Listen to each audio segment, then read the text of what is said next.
And I'll read it for you guys. Note, this is my personal critique of the movie. Warning, spoilers. Don't get me wrong, I've always loved the original Ham Ham since I first got into the Hamtaro series as a child back in 2002.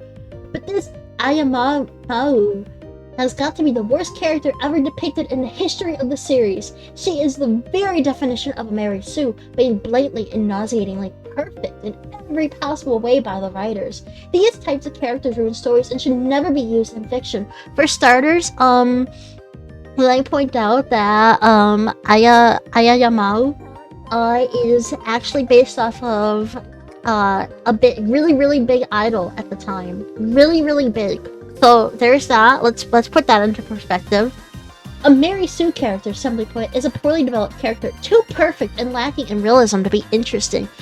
I actually watched this movie subtitles, and I despise Ayayamu.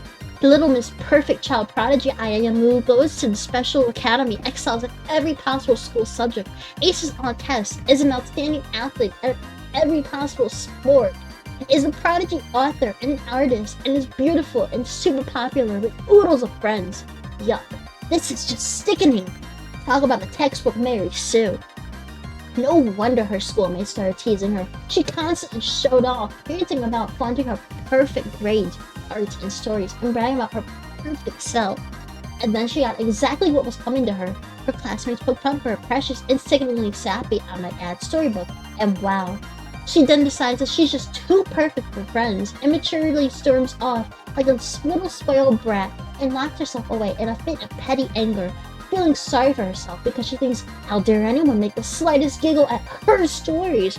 She's a perfect, smart, talented, beautiful, and athletic, popular little goddess. Yeah, no you aren't, Ayamu. Get over yourself. In reality, Ayamu is just a legend in her own mind and can't take even the tiniest criticism. Just as her classmate said that she is not as perfect and pretty as she pretends to be. She has serious delusions of grandeur. But then, some false god of books actually rewards her for this petty and self-absorbed behavior and encourages her to continue living her Little Miss Perfect lie as she writes all alone in her dark book tower with a magical quill and two psychopath fairy minions. Ridiculous. The real god would never encourage her presidents and pride of And in the movie, Ayamu is just used and kidnapped, I might add, the Ham Hams to get her precious story written in time and act like a complete bossy little jerk towards them. I think she was more evil than that ogre in the story. In the end, she just rudely booted the Ham Hams out when she was finished with them and stayed cooped up in her little tower forever because she still thinks she's too perfect for friends, even though Hamtaro kindly tried to befriend her and change her icy, self-absorbed heart.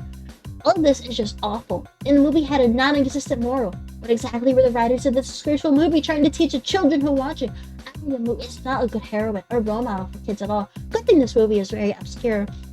It doesn't surprise me that this is the final Hamtaro movie. It was a horrid waste of time to watch and seemed utterly rushed and thrown together without any creativity in the stories of in the characters or the story whatsoever. I suppose the whole thing was just a bunch of senseless eye candy. No, this is my opinion and personal criticism about Ayamu and her movie, and I apologize if this sounds too harsh or comes across as a rant. And no offense to anyone who likes Little Miss Perfect, but Mary Sue characters and fictional stories are indeed frowned upon.